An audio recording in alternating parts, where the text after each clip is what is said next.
Hey guys, Saf here with another Raid Shadow Legends video.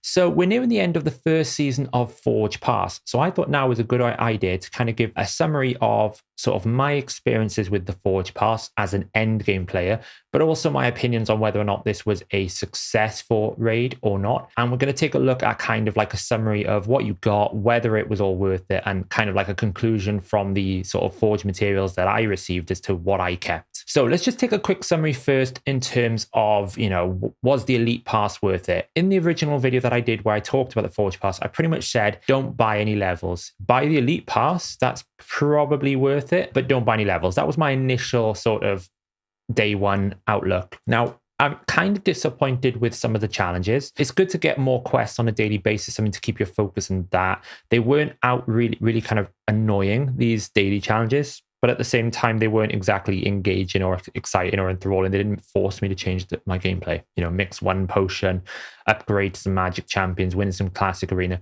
So it's okay. It's not too bad. In terms of the weekly challenges, I pretty much did them in the first day. I feel like some of them were bugged. Some of them are really dumb, like, heal 100 times in campaign battles. That's a bit strange to me. Week 2, I really did not like. Which one was it? Win boots 75 times from campaign battles. That was a pain in the backside just because it burnt some of my energy I didn't want to do. I like these things like upgrade 100 artifacts, upgrade champions. They're good. They're progression. They're not going to burden you. And I did do week 3 as well. Ascend one champion for each faction. That was easy enough. I just basically found a rare in each faction and just upgraded it once for some of the low pots. Defeat 100 boss minions, did that really quickly. 40 classic arenas didn't feel like a burden, and get 15 artifacts. That one was a bit annoying. It was basically a bit of a waste of silver. I've still got one more week left. Now, obviously, the problem is I've finished my pass. So these weekly challenges, I have no incentive to actually do, apart from the weekly bonus. And we didn't know the weekly bonus until we actually started to see them progress. Week 1, we had Magic Steel. We thought, oh, maybe we'll get something different. We just got another 200 Magic Steel. 200 Magic Steel by sort of a comparison with the arena. If we go into what we get in terms of tiers, at tier 5, where's the table? At tier 5, there we go. You get in 4 to 6 Magisteel, 4 to 6. So if you get 200 in a week, 4 to 6, if we average it at 5, that basically gives us a comparison of about 40 arena battles. So you're basically getting a week's worth of Magisteel in about 1 to 2 days of classic arena wins. That's really underwhelming for me. I bought, this was meant to be a premium reward. Why aren't I getting something like core hammers? Why aren't I getting more charms, maybe more instinct stones?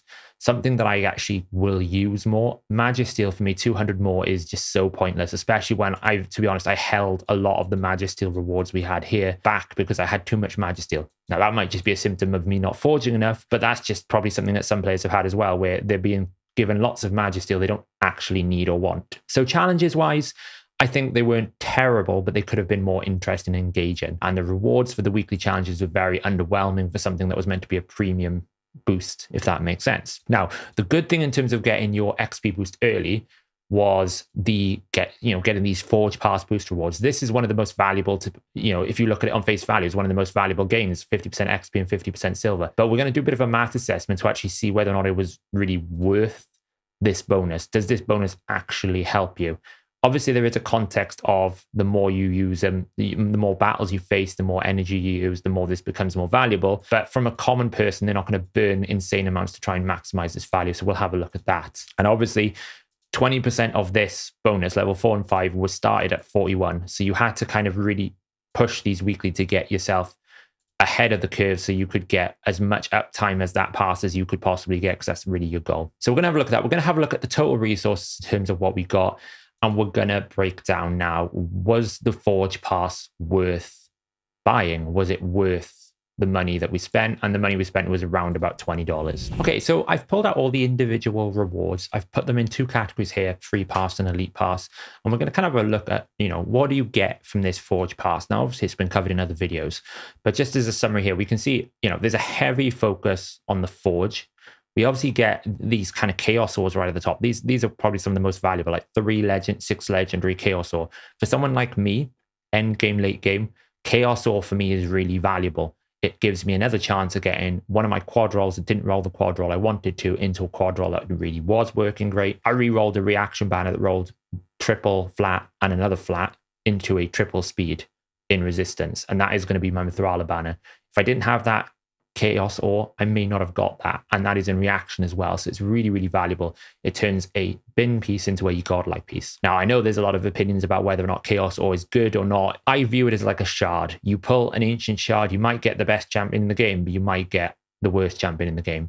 It's just RNG, but I think in terms of value, for $20 being able to get three legendary 6-star, 3 6-star, 1 Chaos Ore at 6-star, and then we've got what, 5-star. Yeah, I mean, the 5-star legendary is not so valuable, but these 4 here, they're quite valuable. So that's not a bad start. You think, okay, would I spend $20 just on those? Probably not. But as a start of an offering, that's not a terrible start. Then if you bought the pass, every person who got it when they reached level 50 got 1 piece of 6-star legendary. So basically a full set of instinct. I pretty much sold almost all of this. The boots and the chest were flat stat, and the gloves were flat stat as well. So 3 instantly got sold, because I'm never going to use my Chaos Ore in this set, because the set is not extremely high value compared to something like Reaction, Savage, Lethal, some of the other sets that I'm using. And then I think I've kept maybe 2 of these pieces up here. Then we can see there's a bunch of forge materials. So I think when we compare the sets and the forge materials are kind of compared, I don't really think I wouldn't spend $20 to buy this set. It's nice that I got 6-star legendary, but unfortunately it didn't roll well. Again, it's RNG. It could have been one of the best pieces in the game for me, but I don't really think that was necessarily a worthwhile investment. In terms of these accuracy charms, attack charms, substat charms for me are good, but they're not, like, you wouldn't go out of your way to get them. What I'm extremely unhappy about is the fact that the rank and rarity charms were not substantial enough. I would have liked to have seen 100 rank and rarity charms. I have over, 1,000, I get 1,000 legendary instinct stones. That's 200, or give or take, is it 200? Yeah, 200 pieces that I have to forge in the forge for this piece. So there's no way that 25 is going to give me any decent rewards. If I don't use these rank and rarity charms, the chances of me getting anything decent out of this that I would use at my level of account is not very good. So I would have rather seen these be 10 and then rank and rarity charms be 50, so that I could actually use my instinct stones and get a better return, rather than basically running out of rank and rarity charms and then having to just make lots of 5-star and 6-star rare pieces that are probably instant sell. But in terms of the volume, 200 potential 6-star legendary pieces, that's not a bad quantity, basically. That's a pretty decent quantity. I think that's about on point. I just think the other charms are not good. The other thing we get, obviously, is a bunch of Magisteel, 1,025. If you're one of those people that do forge a lot, then Magisteel is really valuable. You probably have a lot of value in that. For me, I'm always near the cap. I never seem to be able to drop down, so that wasn't a crazy seller point for me. Then we talk about glyphs, and this was my main sticking point when I announced this. Why do we not have rank 6 glyphs in the elite pass? It's great that I get rank 5 speed glyphs. This should be rank 6. Or there should be another bit where I basically get 3 rank 6. Straight up. It's so hard to get a rank 6 speed glyph in Faction Wars. You might wait 2 weeks before you get 1. So I don't think it's unreasonable for a Forge Pass in which I buy that I would get some rank 6 glyphs in there. So that would be something I would 100% change. Rank 4, fine for a free person. Rank 5, even fine for a free person. If I'm buying this Elite Pass, I want rank 6. Or give me them in a week.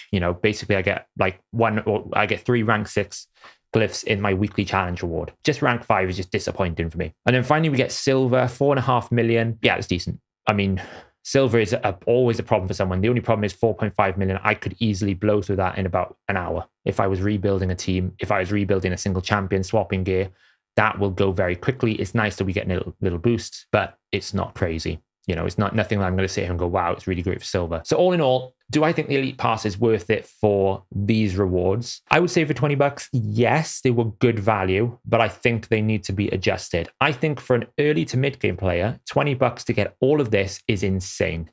Getting gear in the early game is quite hard, especially getting gear that you can almost control. The good thing about the Forge is these charms can have quite a big impact as to whether or not you get good and desirable pieces.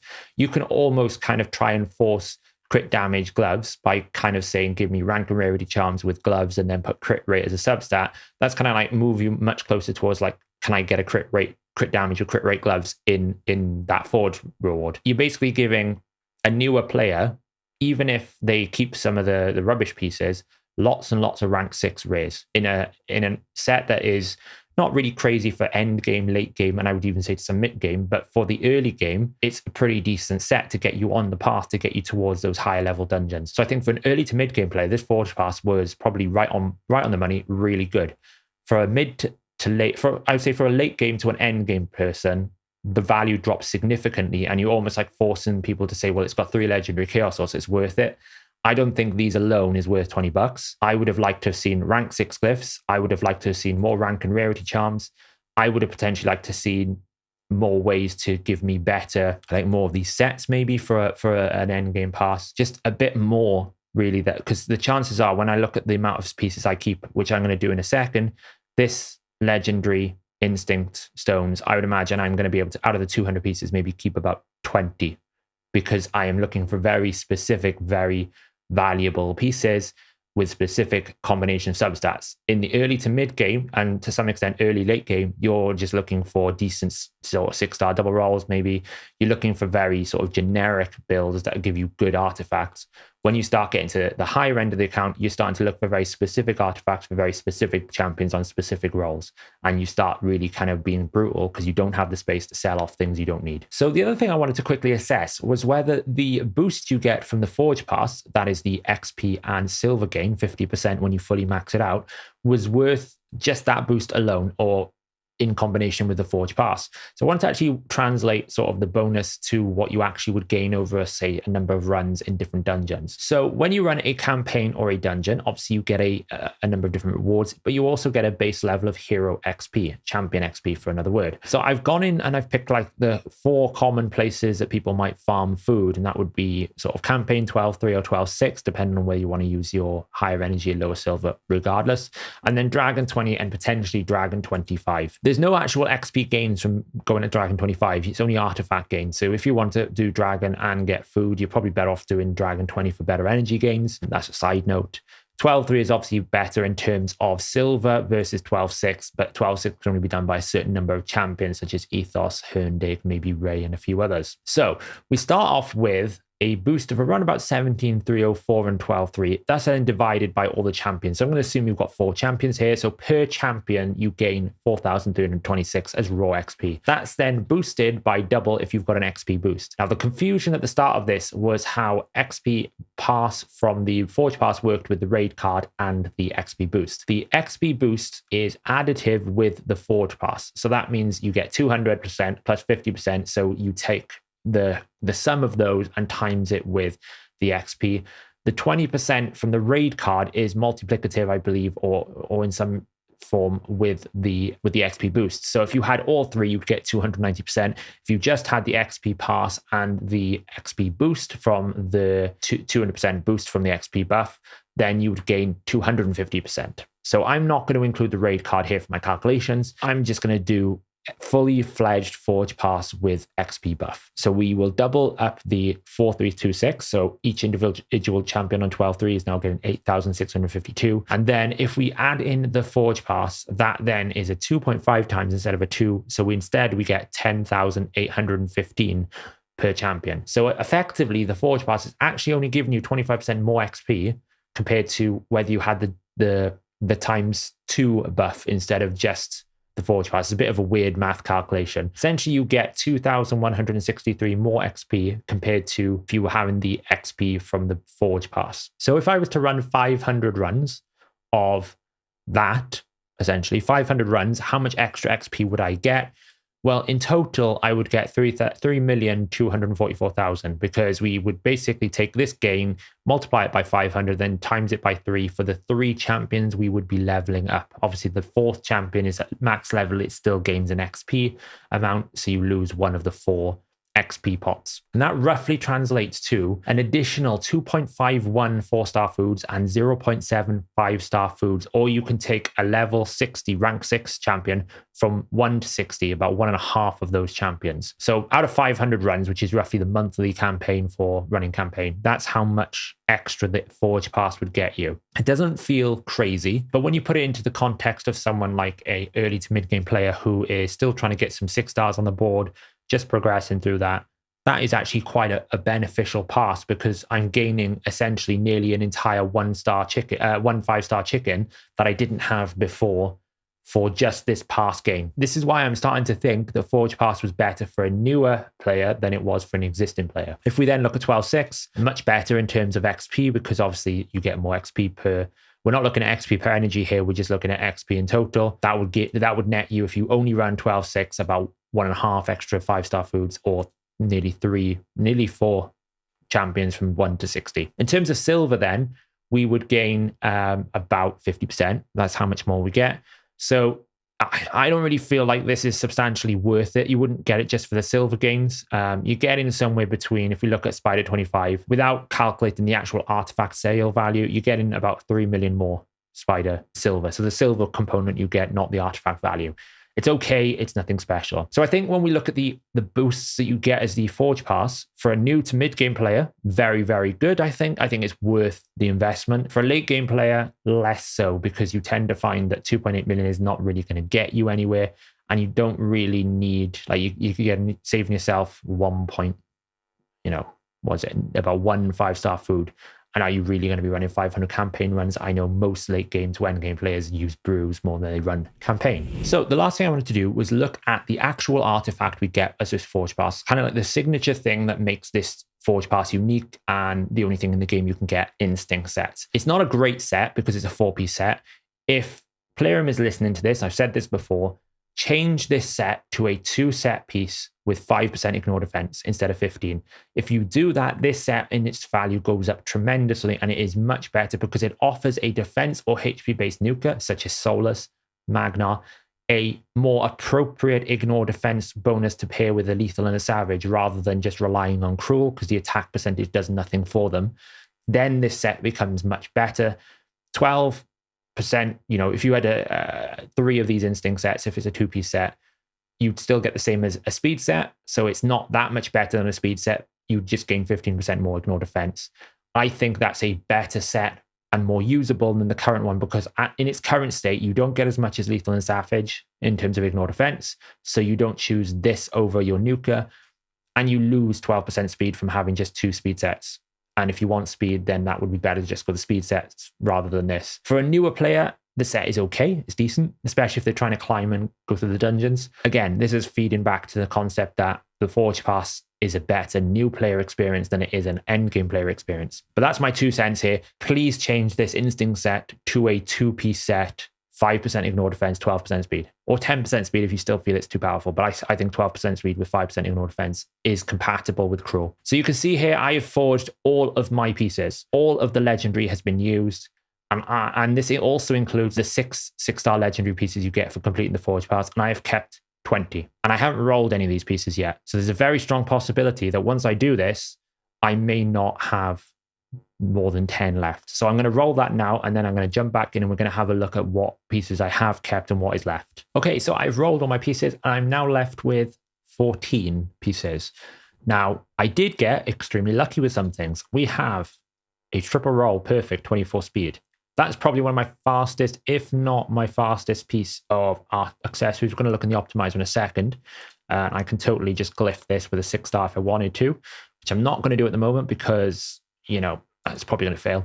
And then I also did roll a triple here as well. So I've got 2 really fast pieces. Now, this is where this is kind of good. Why the Forge Pass was, I would argue for me, okay value. Those pieces can be used as off-speed pieces.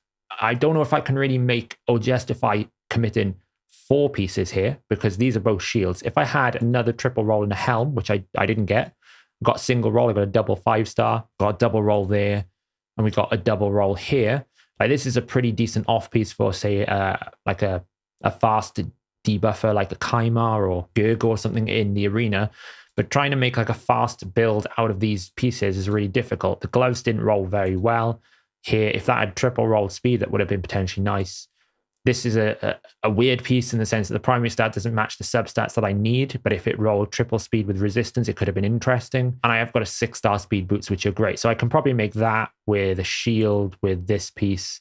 And then it's kind of like, okay, well, I need a helm, so it might have to be that or that. And I don't think I have any pieces equipped here for instinct. Once I get past all this lag. Let's just see. Yes, I have no pieces. So that is the entirety of the set. And the other problem we have now, if they don't do another forge pass, how do I get more of this set? I can't get more pieces and I can't forge more pieces. There's no other way to get them. So I'm left with good off pieces rather than anything else. What I want to do now is I just want, as the final part of this video, just have a look, see if with these new pieces, does it recommend damage instinct over any other piece for a standard nuker? So I'm in the optimizer. I just want to have a quick check where that's slotted in compared to my other pieces. So my fastest piece is a banner, which I have in the sacred order. Otherwise, I've got, well, let's say it's like I had 3 pieces of 24 speed. So that is now basically tied to my second fastest artifact. And I think if I look a little bit further down here, I'll probably find the other artifacts, instinct at 23 speed, somewhere along here if I can see it, which I cannot for some reason, would show up there as well. So 24 speed, that's awesome. I've got a new fast speed. Is that worth $20? Probably 24 speed. It's not in a good set necessarily, but it's not bad compared to all the other stuff I'm getting. So let's now take a quick test and see whether or not instinct is going to be recommended as a damage option for me with the limited sets that I have. Obviously, it's got to try and make a set out of it, which might be a bit challenging. Let's just check. I often will just check the banner. He's probably got the best pieces there, so we'll just ignore those. So if I just force it to start with, we can see on 190. So all we're doing is just saying standard sort of damage. Don't include any artifacts to keep it lightweight. Maximum, can it find a build? Yes, it can. How does it compare? So it's a lot less damage than my current build because my current build is in savage and cruel. So we're trading half of the ignore defense for a little bit more speed. So we gain more speed at 216, but we don't gain an awful lot. Let me just check my glyphing here. Have I done anything for custom glyphs? I don't think I have. I think these are all reset. So if I just drop the speed down to 180, see if we get any better. Okay, so 180, I can get a slightly better build. Now, if I was not to basically choose instinct, just say, give me the best damage builds. So I don't think instinct is going to show up here. I think this is going to recommend me a savage or cruel or lethal build. May even be broken sets as well. There we go. Savage, cruel, savage, cruel. And this is the problem with this new set. It's not strong enough to warrant dropping savage or lethal, and it doesn't give you enough speed in a normal scenario that you would probably pick it over a speed set. So for example, if I was to go into a champion that I would want to go really fast, maybe a Yoshi as an example, optimize, what are we saying here stats wise, as fast as possible. What do we get? Swift parry is an option. Again, swift parries give me a substantial amount of speed bonus, and I've got some good speed rolls, 23 here. We're getting speed and broken sets. Speed. We're not seeing the instinct because 12% is not worth, it's not worth sacrificing 12% speed for the benefit of that ignore defense, because if you want to go really fast, the only thing you care about is speed. So there you go, guys. That's the end of my analysis. In summary, I think the Forge Pass is an excellent addition for a new to mid-game player. However, I feel personally that the end game and late game players need a different reward track and a reward path that gives them more, either more forge materials, either more glyphs, better rank and rarity charms, because you really want to get the higher end stuff. You're not going to keep the average stuff, and just a little bit more into it, a little bit more exciting. And I think maybe those weekly milestones need to be more than just 200 Magisteel. Give me some core hammers so I can make some more swift parry or deflection. If it's a forge pass, give us more of those forge materials. Maybe give us better odds in the forge for climbing higher levels. A bit like you've given us 50% more XP and 50% more silver. Give us like double the chance to get in rarity higher up, or give us improved odds during the season of Forge Pass if I buy the Elite Pass. Give me something more than what we're currently getting, because right now I've basically got a couple of really good speed pieces because I got lucky, but I'm never going to want to build the instinct set, and I can't actually go and acquire any more unless you do another season pass. I hope that was interesting for you guys. A bit of a math and a bit of a long sort of explanation. I know most people will probably not be interested in the Forge Pass because they've already made their mind up. I would like to see it grow and improve, and hopefully we can find a good middle ground. If you like the video, give it a thumbs up. I will be doing more videos now on this channel as we go forward, and I will catch you in the next one.